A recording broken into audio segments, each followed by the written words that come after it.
Hola, soy Gabriel León y estás escuchando La Ciencia Pop, un podcast sobre historias de ciencia.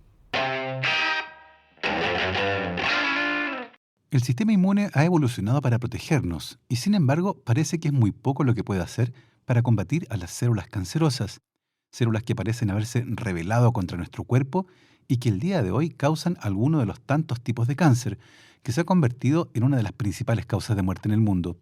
Durante mucho tiempo se pensó que, debido a que las células cancerígenas derivan de células normales, era muy poco lo que el sistema inmune podía hacer, ya que en condiciones normales no ataca a nuestro cuerpo, y que tal vez faltaba encontrar un factor que explicara cómo se relaciona el sistema inmune con los tumores.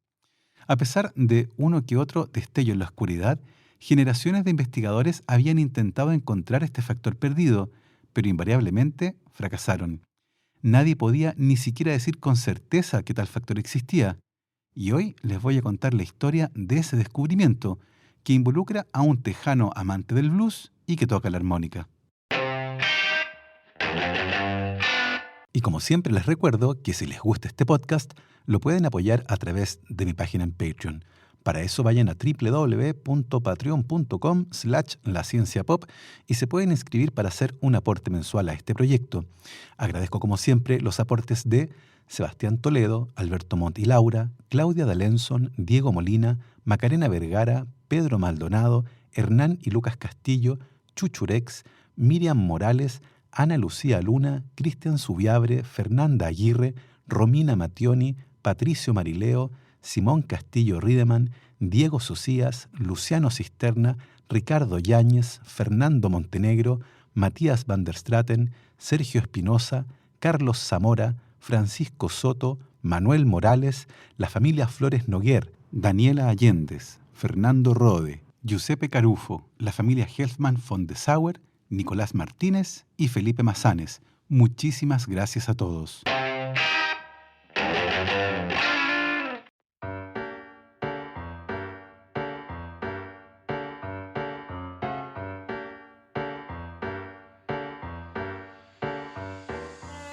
El sistema inmune ha evolucionado para convertirse en una defensa natural, personalizada y altamente eficaz contra las enfermedades. Se trata de un sistema biológico extremadamente complejo, con una misión aparentemente simple: encontrar y destruir cualquier cosa ajena a nuestros cuerpos. Para esto, cientos de millones de células circulan por todo el cuerpo, buscando y destruyendo invasores que nos enferman y células del cuerpo que se han infectado, han mutado o se han vuelto defectuosas, como las células cancerosas.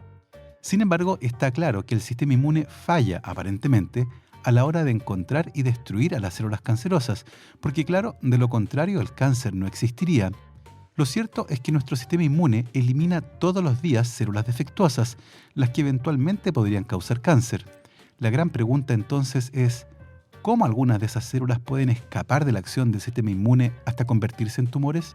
Durante más de 100 años, esta pregunta ha sido desconcertante y la falta de una respuesta clara llevó a muchos a concluir que el sistema inmune y el cáncer simplemente no tenían nada que decirse el uno al otro. El argumento usualmente empleado era que, como el cáncer se origina a partir de una célula normal que se volvió rebelde, es demasiado similar al resto de las células normales del cuerpo como para desencadenar una respuesta inmune. La inmunoterapia contra el cáncer, la idea de que el sistema inmune pueda atacar a las células cancerosas, fue condenada como una idea pintoresca, aunque simplista, basada en grandes esperanzas y ciencia poco clara. Pero a pesar de este escenario adverso, un puñado de investigadores continuó buscando década tras década la pieza faltante de este rompecabezas, el factor desconocido que impedía que el sistema inmune reconociera y atacara a las células cancerosas. A pesar de uno que otro destello en la oscuridad, generaciones de investigadores habían intentado encontrar este factor perdido, pero invariablemente fracasaron. Nadie podría ni siquiera decir con certeza que tal pieza existía, y ciertamente nadie habría adivinado que esa pieza sería descubierta por un tejano amante del blues, que toca la armónica y que ni siquiera la estaba buscando.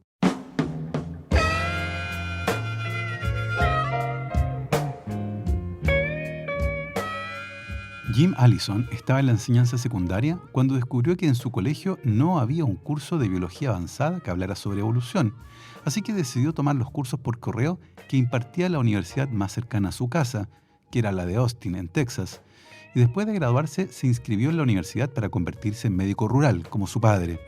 Ese era al menos el plan. Lo que no formaba parte del plan era convertirse en músico de blues. Como tocaba bien la armónica, lo invitaban a tocar con muchas bandas locales, que en Texas abundaban, y por otro lado descubrió que la escuela de medicina no era tan entretenida como él imaginaba.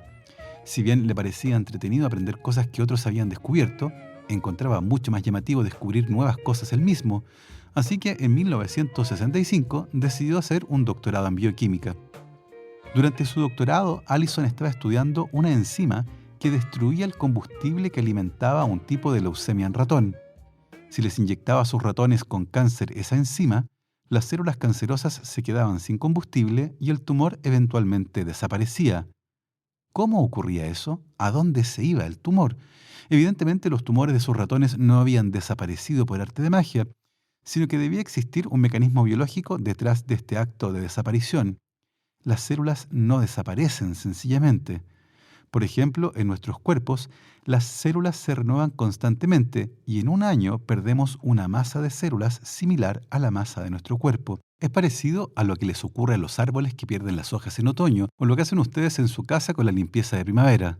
Una suerte de maricondo a nivel celular. En el caso de nuestras células, la limpieza de primavera es llevada a cabo día a día por células que circulan en la sangre, las que forman parte del sistema inmune innato. Algunas de las células que forman parte de este sistema son pequeños patrulleros, llamados células dendríticas. Otras tienen un aspecto similar pero son más grandes y se llaman macrófagos, literalmente grandes comedores.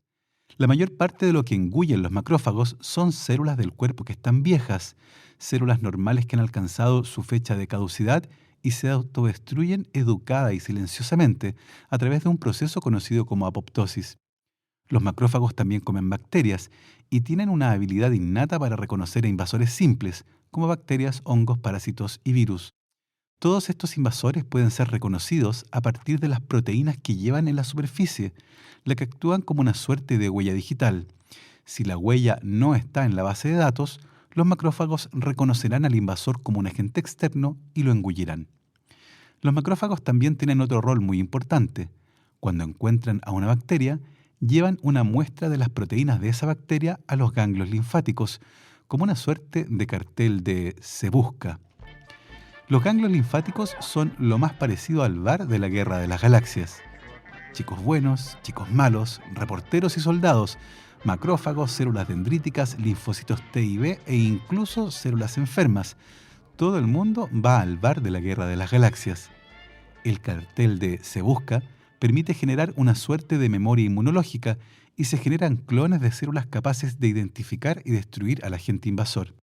Allison sabía que así era básicamente cómo funcionan las vacunas, presentando al cuerpo muestras muertas de un agente patógeno que nos podemos encontrar más tarde y contra el cual, gracias a la vacuna, ya tenemos montada una respuesta inmune y habrá un ejército de células esperando al agente invasor.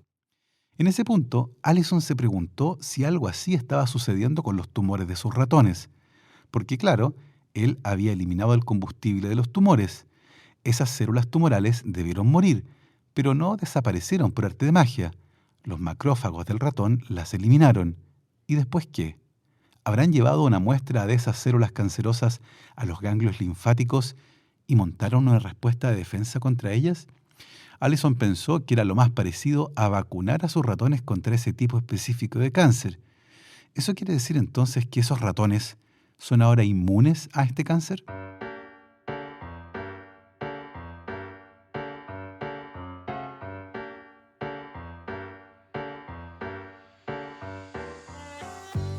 La pregunta no estaba para nada relacionada con lo que Allison estaba haciendo para su doctorado, pero ya que estaba esperando el resultado de otro experimento y sus ratones en los que el cáncer había desaparecido estaban ahí, decidió hacer un experimento extra. No había pedido permiso, no escribió un protocolo ni nada, simplemente decidió probar suerte.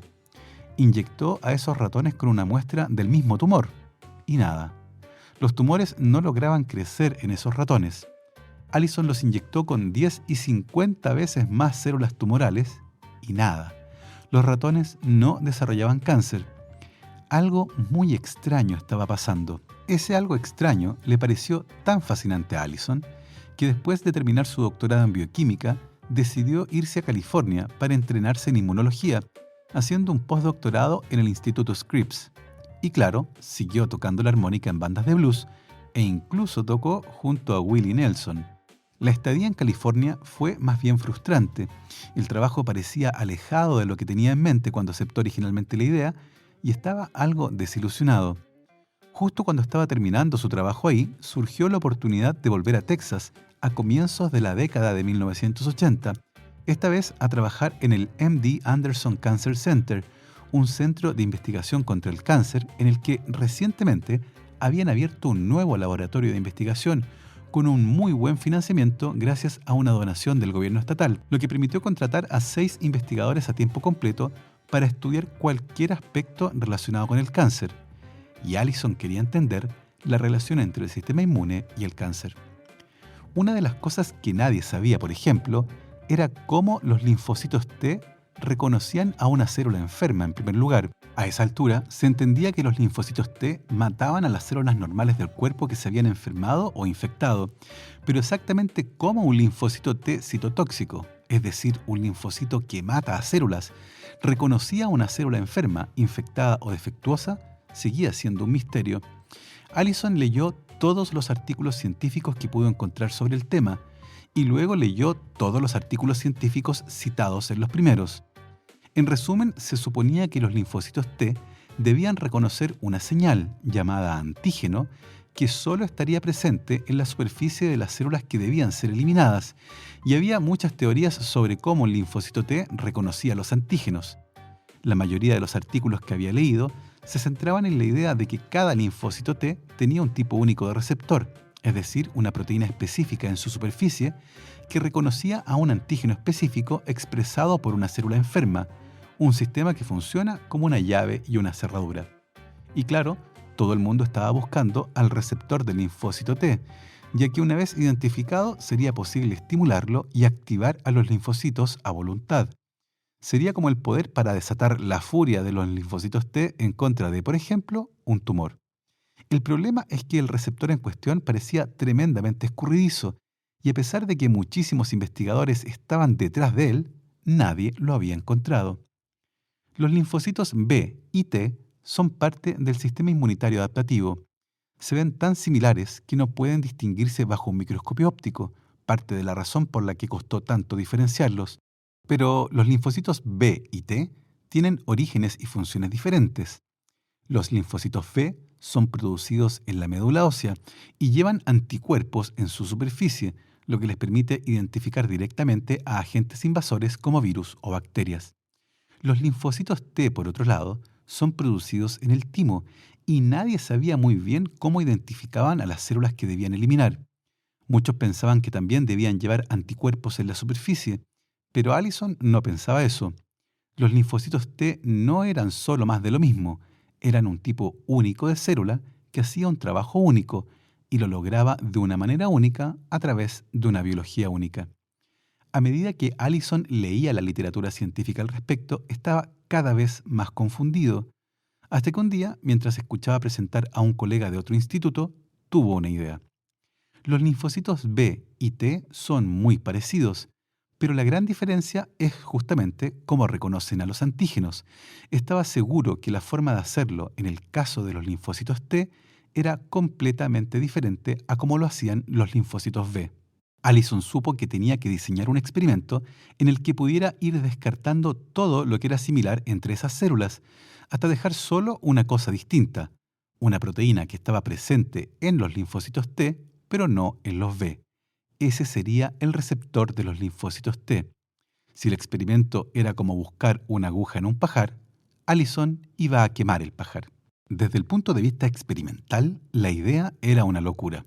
Muchísimo trabajo muy metódico con una alta probabilidad de fracasar. Y sin embargo, funcionó. No solo eso, fue un éxito la primera vez que lo intentaron. Allison y su grupo descubrieron algo que está en los linfocitos T, pero no en los linfocitos B o en ninguna otra célula. Así que tenía que ser el receptor de los linfocitos T. Allison esperaba publicar este enorme hallazgo en alguna de las principales revistas de investigación, como Cell, Nature o Science, pero ninguna de estas revistas se animó a publicar los hallazgos de este académico junior desconocido de Texas, que anunciaba que había encontrado el santo grial de la inmunología. Finalmente, el trabajo fue publicado en una revista llamada The Journal of Immunology. Al final del artículo se describe que la proteína identificada podría ser el receptor de antígenos del linfocito T, enumerando todas las razones para esto. Fue un anuncio audaz sobre el tema más importante en inmunología, y nadie pareció notarlo, excepto en un laboratorio. A la vuelta de esta pausa, les voy a contar el resto de esta historia. ¿Ah? ¿Cómo? ¿Perdón? ¿Qué cosa? ¿Te cuesta mantener conversaciones en espacios ruidosos? Así es la vida de muchas personas que experimentan pérdida auditiva. El uso de audífonos permite a estas personas volver a escuchar sonidos que habían olvidado y les permite comunicarse de mejor manera, generando una mejora significativa en su calidad de vida. Si ves televisión con el volumen muy alto o te cuesta conversar en ambientes con ruido, tal vez estés experimentando pérdida auditiva. En Más Audio cuentan con la tecnología más avanzada y los más cómodos y modernos audífonos de origen alemán. Con los mejores precios del mercado, tecnología de punta y un servicio de primer nivel, en Más Audio te pueden ayudar a ti o a un familiar a volver a escuchar sonidos que ya no escuchas.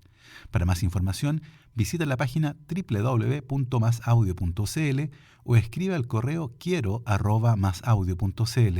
También puedes visitar sus páginas en Facebook o su tienda online en tienda.masaudio.cl, y si mencionas a la Ciencia Pop, te darán un 5% de descuento en la compra de audífonos. No te lo pierdas.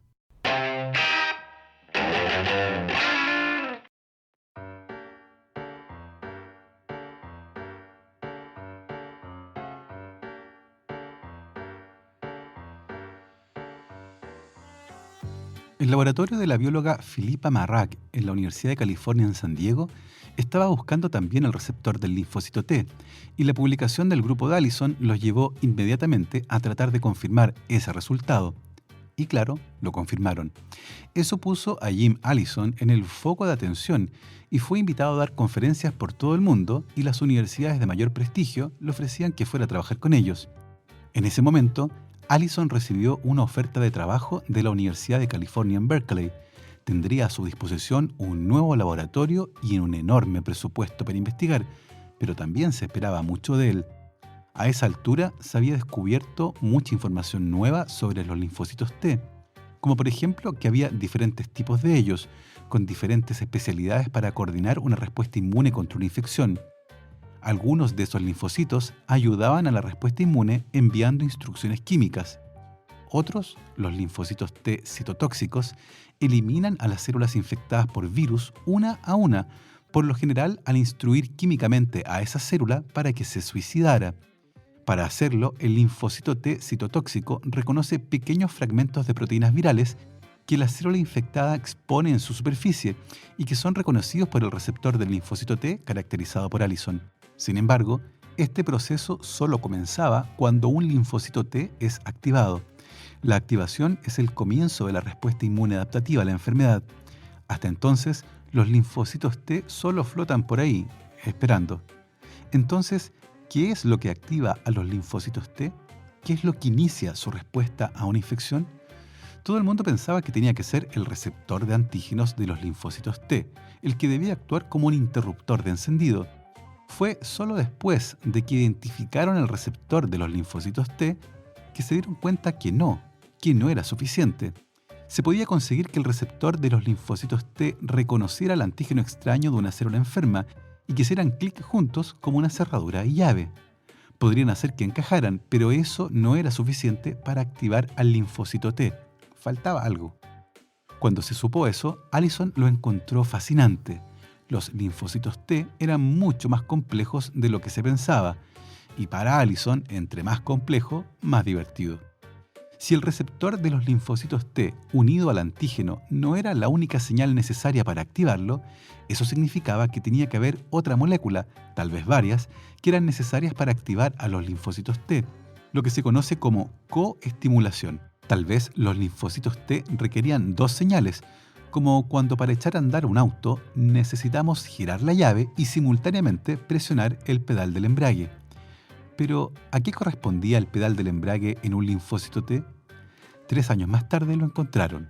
Se trataba de otra molécula en la superficie del linfocito T, una proteína llamada CD28. CD28 era definitivamente una segunda señal necesaria para activar a los linfocitos T, y se había descubierto que los linfocitos T no podían activarse sin ella. Ese fue un descubrimiento importante, pero como Allison y otros investigadores rápidamente se dieron cuenta, tampoco fue tan simple, y aun cuando se uniera el receptor del linfocito T al antígeno y se estimulara a la proteína CD28, la respuesta no comenzaba. Era como si hacer contacto y apretar el embrague no bastara para echar a andar un auto. ¿Faltaría una tercera señal? Uno de los investigadores postdoctorales que trabajaba con Allison, Matthew Krummel, comenzó a buscar proteínas similares a la CD28 y encontró una que había sido recientemente identificada, nombrada y numerada. Se trataba de la cuarta proteína asociada a los linfocitos T citotóxicos identificada en el laboratorio de Pierre Goldstein, así que la bautizaron como CTLA4 por Cytotoxic Lymphocyte Associated Protein 4. Unas décadas más tarde, esta sigla estaría en la matrícula personalizada del Porsche convertible de Allison. En paralelo, los investigadores Jeffrey Ledbetter y Peter Lindsley estaban trabajando en el mismo problema de la tercera señal y habían llegado a la conclusión de que la proteína CTLA4 era esa tercera señal, otro acelerador más de la respuesta de activación de los linfocitos T citotóxicos. Para Allison y su grupo, particularmente para Krummel, había sido decepcionante no haber sido los primeros en determinar la función de la proteína CTLA4, pero Allison decidió continuar con más experimentos de todos modos. Por un lado, siempre había más que aprender, pero por otro, Allison no estaba totalmente convencido de que se había resuelto completamente el misterio de la activación de los linfocitos T, porque claro, hay dos maneras de ir más rápido. Una es presionar el acelerador. La otra es sacar el freno. Los experimentos en los que se había analizado el papel de CTLA4 solo apuntaban a confirmarlo como un acelerador, pero no podían diferenciar entre ese rol y el de un freno que se quita. A esa altura, el panorama de la activación de los linfocitos T citotóxicos era este. En primer lugar, los linfocitos T necesitaban reconocer a la célula infectada o enferma a través de los antígenos de su superficie, los que deberían ser reconocidos por el receptor de los linfocitos T. Por lo general era otro tipo de células, entre las que se encuentran las células dendríticas y los macrófagos, las que le presentan el antígeno a los linfocitos T. Eso era como echar a andar el motor de un auto. Las otras dos señales, CD28 y CTLA4, eran, según Allison, como un acelerador y un freno, respectivamente. Y de los tres componentes de este sistema, el freno era lejos el más poderoso. Eso quiere decir que mientras CTLA4 estuviera activado, no importaba cuánto se estimulara el receptor de antígenos o a CD28, el linfocito no actuaría. Esa era, al menos, la hipótesis de Allison. Si todo esto suena complicado, es porque lo es, y a propósito. Básicamente, se trata de un mecanismo de seguridad que busca evitar el ataque a las células sanas del cuerpo. Es como cuando intentan formatear un disco duro y el sistema operativo les pregunta, ¿estás seguro de esto? Porque claro, una vez que comienza, es imposible detenerlo. En el caso de los linfocitos T, una activación cuando no corresponde podría desencadenar una enfermedad autoinmune. Este mecanismo de comprobación de activación de los linfocitos T resultaría ser solo uno de los muchos sistemas de retroalimentación a prueba de fallas que están integrados en la respuesta inmune. Son los llamados puntos de control en la activación de los linfocitos T, los checkpoints. Esa idea de CTLA4 como un punto de control negativo en la respuesta inmune inspiró al laboratorio de Jeff Bluestone para aplicar este descubrimiento al trasplante de órganos y la diabetes, apagando la respuesta inmune no deseada. Pero Allison tenía una idea diferente de dónde le gustaría aplicar este rol de CTLA4, el cáncer. Allison tenía un asunto personal con el cáncer, ya que su madre había muerto por un linfoma cuando él era un niño. Era un asunto personal y Jim Allison tenía en mente un experimento para demostrar el rol de CTLA4 en la forma en que nuestros cuerpos pueden destruir o no tumores. A mediados de la década de 1990, Jim Allison tenía claro lo que quería hacer. Diseñó el experimento y lo dejó en manos de uno de los jóvenes investigadores de su laboratorio. La idea era generar tumores en algunos ratones de laboratorio y luego inyectarles una proteína que bloquearía la acción de CTLA4. A otros ratones también les generarían tumores, pero en ellos no harían nada que afectara la función de CTLA4. Si era cierto que esta proteína actúa como un freno de la respuesta inmune, al inhibir su acción, el cuerpo de los ratones podría destruir los tumores. A las pocas semanas estaba el resultado. Todos los ratones tratados con la proteína que inhibía a CTLA4 estaban vivos y sin tumores. Todos los ratones en los que no se inhibió a CTLA4 estaban muertos. El experimento había resultado sospechosamente bien, por lo que Allison se asustó. Era urgente repetirlo lo antes posible. El problema era que el investigador a cargo tenía pasajes comprados y reservas listas para irse de vacaciones de fin de año, planes que no tenía pensado cancelar por ningún motivo, menos por un montón de ratones. Allison le pidió que dejara el experimento andando y él mismo se haría cargo. Le pidió que lo hiciera por duplicado. En total serían 4 jaulas de ratones con tumores. En 2 de las jaulas, los ratones habrían recibido además el inhibidor de CTLA4. En las otras 2, esta proteína seguiría funcionando como de costumbre. Y también le pidió que no le dijera cuál jaula era cuál, solo que las marcara con las letras A, B, C y D. Era desesperante. Allison entraba todos los días a medir los tumores y veía cómo los de la jaula A parecían estar creciendo.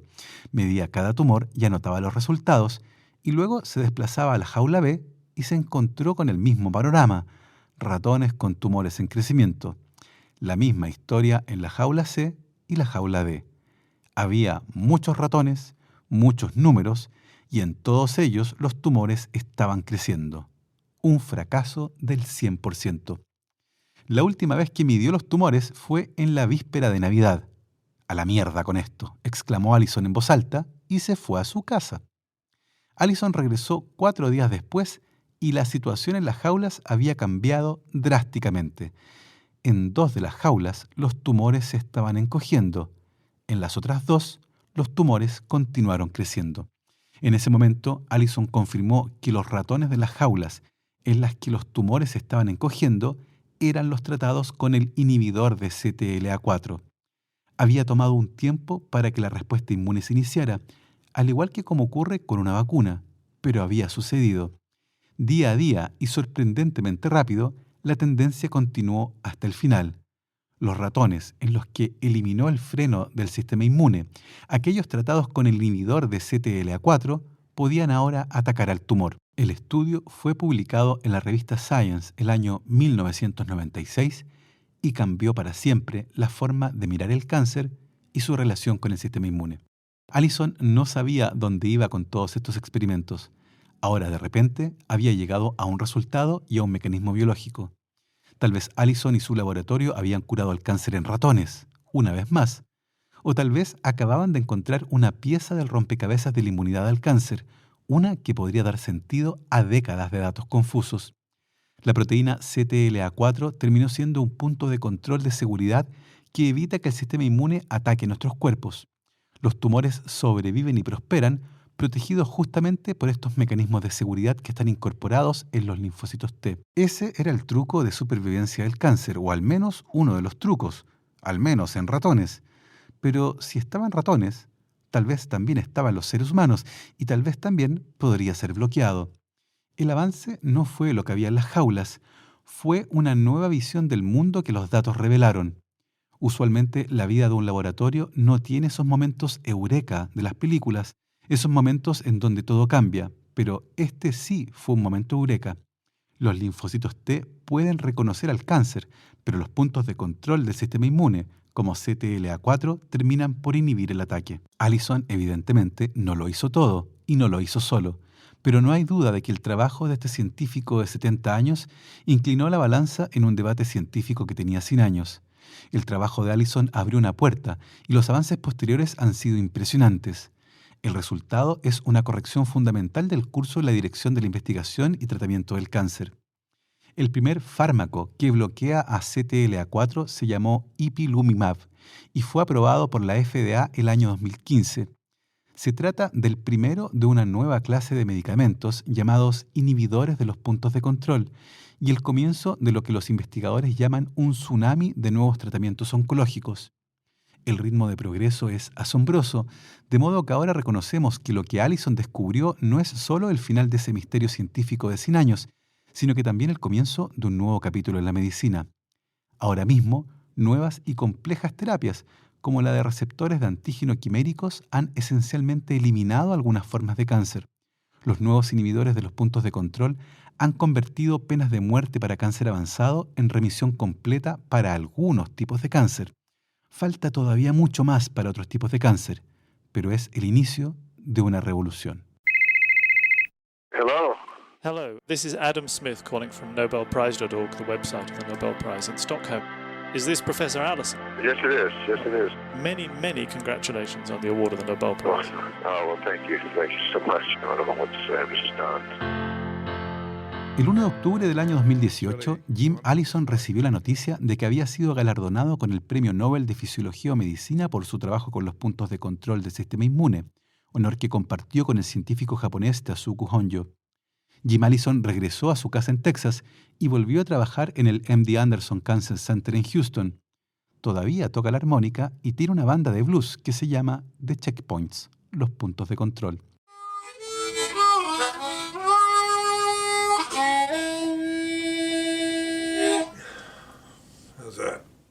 Regularmente escucha de antiguos pacientes con cáncer cuyas vidas fueron cambiadas o salvadas por su trabajo, y Jim llora cada vez que escucha una de esas historias. Por cierto, en Amazon Prime hay un documental sobre su vida que se llama Jim Allison: The Breakthrough. Bueno, y así hemos llegado al final de este interesante camino. Espero que hayan disfrutado esta historia. Yo los dejo hasta aquí, pero nosotros nos escuchamos como siempre el próximo viernes. Recuerden lavarse las manos, usen su mascarilla cubriendo nariz y boca y por supuesto que la ciencia los acompañe.